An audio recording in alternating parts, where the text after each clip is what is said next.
Hey everybody, welcome. My name is Kurt, aka Vitruvian Gamer, and I'm here with a new, small, this time, unboxing.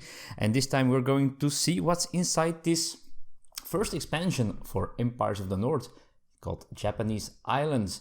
Honestly, this was a surprise that this was there so quickly.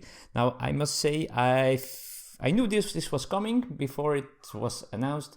But still, I was surprised that it was going to be there so quickly. So I'm very curious to see what this new content, these two new Japanese clans will add to the game. As you can see, it is, of course, by Ignacy Cevicek and Joanna Kijanka. And the story is that during their voyages to the distant islands, ships from the northern empires discovered new lands in the far east. Spread throughout many islands, the Japanese empire soon earned a reputation for its goodwill and expensive trade networks. Now the civilizations have started to build diplomatic ties and increase opportunities for trade.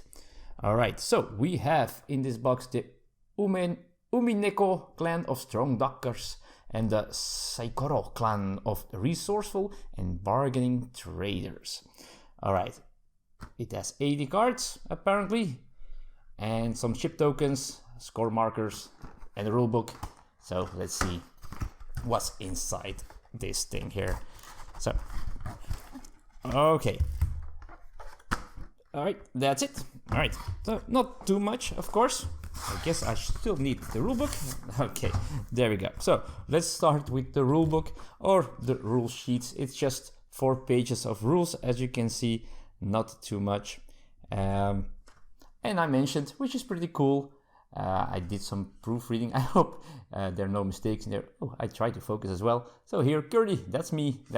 Yeah, sometimes people don't know, but Kirdy, that's me. So yeah, some new interactions with opponents. Exchange resources now. You can give resources or something. The clans, also the difficulty level for it.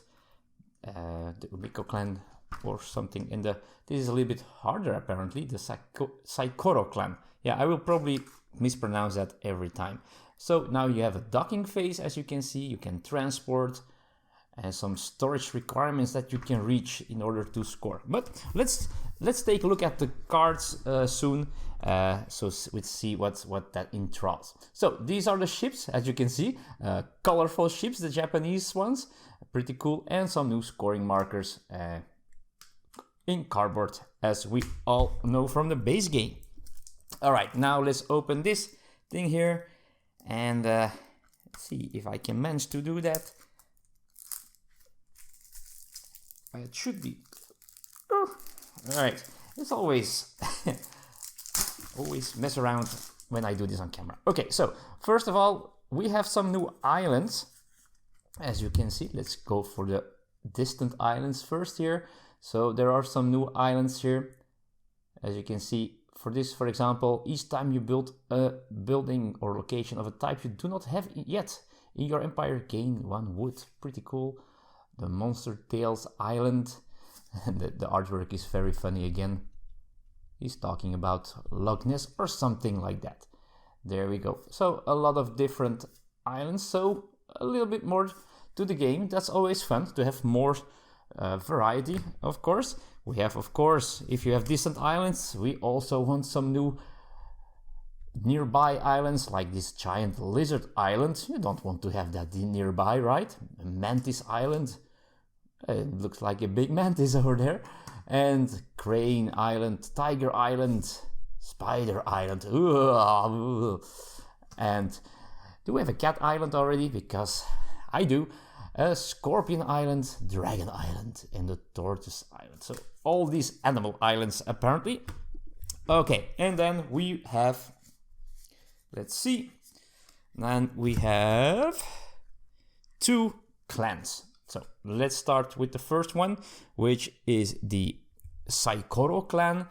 Has 3 starting buildings, starting fields, of course. 1 with apples, 1 with stone, and 1 fish. They get a lot of stuff, 2 of each. Wow, that's nice. All right, so that's what they get to start with. And let's see what else they do. And as you can see, they shows a very different color scheme here. So, very simple. If you construct, you can play this for free and go sailing. As you can see. Nice. Friendly visit. Gain 1 resource from an opponent's field. Or you may use an exhausted location in an opponent's empire. Then unexhaust that. Alright, cool. So, a little bit as in Imperial Settlers, they are going to, where they could also do some strange stuff, they're going to do things with your opponent's buildings. Cool. Exchange 1 resource with an opponent. Additionally gain 1 point. Oh, that's nasty. So it brings more interaction, as you can see. Of course, might not be for everyone. Not everyone will like that, but hey, it changed up the game a little bit. Might be cool. Spend 3 different resources to gain 2 points. All right, a way to score points. The food stand to improve your starting field. Spend 1 worker to unexhaust one of these types of buildings. And as you can see, now we have buildings with pandas as symbol and stuff like that. All right, give 1 apple to any opponent. You may immediately use 1 action occasion in their empire. Oh, gain 2 access. Spend 1 to move your clan action pawn to any action tile. All right, so you have some freedom on the action tiles as well. It's just a building bonus. Spend. That's also new. Spend a worker to build this. Pretty cool. Bike rental. Flip an opponent's clan action pawn to the unexhausted side.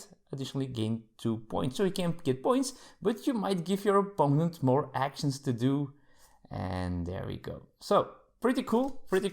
So that's the first clan, the Saikoro, and now we go to the Umineko clan. So let's see, their starting locations are here, their fields. They also have 2 that give 2 resources, but look at this is a special one. This has a storage card, so apparently storage 3 goods, discard 1 assigned good, docking nearby islands. So this is a new thing, this docking thing, and let's see. So that's an action you can do, I think. Let's see, docking phase, or storage phase maybe first. So in a storage phase, so you can resolve cards with a storage effect that you are able to resolve. The number of goods required to resolve such cards is depicted on it, and if you have assigned that many goods to it, resolve it. All right. When the number of assigned goods doubles or triples the required number, resolve this effect until that many more times. Okay, so you can assign goods and get rewards for that. Docking phase. Each location with a docking of the docking type. Let's see if I can find one. Nope, I can't. Resolves its docking effect, which means that you have to assign to each goods from the general supply, which is the leftmost good in pillage space of both island cards in the distance shown on the card. Wow, this is, I have to figure this one out, what this exactly means. It has been a while since I saw this rulebook, but you have these docking cards that has storage here, and you have a docking action for, in this case, distant islands. So these cards will do stuff with docking, and so it adds some new stuff to it, which is pretty cool. I like new ideas that they give to new clans. There you go. So spend 1 worker to assign 1 good to any one of these buildings and gain 1 point. So that's a way to assign goods to those buildings, and that may be very cool for the future. Resolve docking for all docking locations is an instant that you can play. Spend 1 to transport goods of the same time from any one of your locations to any location in your empire. So you can change these goods between cards. Pretty cool. Discard any 2 assigned goods. Spend 1 wood to gain any 2 resources, or resolve storage for any one of these buildings. So a lot of things with your goods that you have stocked and that you are keeping and docking and all that stuff. So this looks like a very special one, although apparently difficulty level is a little bit less than with the other clan. Okay, and that's what's in this box. So that's the new expansion for Imperial Settlers, Empires of the North, the Japanese islands. There you go. Thank you for watching, and let me know what you think of this expansion. Are you interested? If you already tried this out, let me know in the comments below. Thanks for watching, and see you next time. See you soon. Bye bye.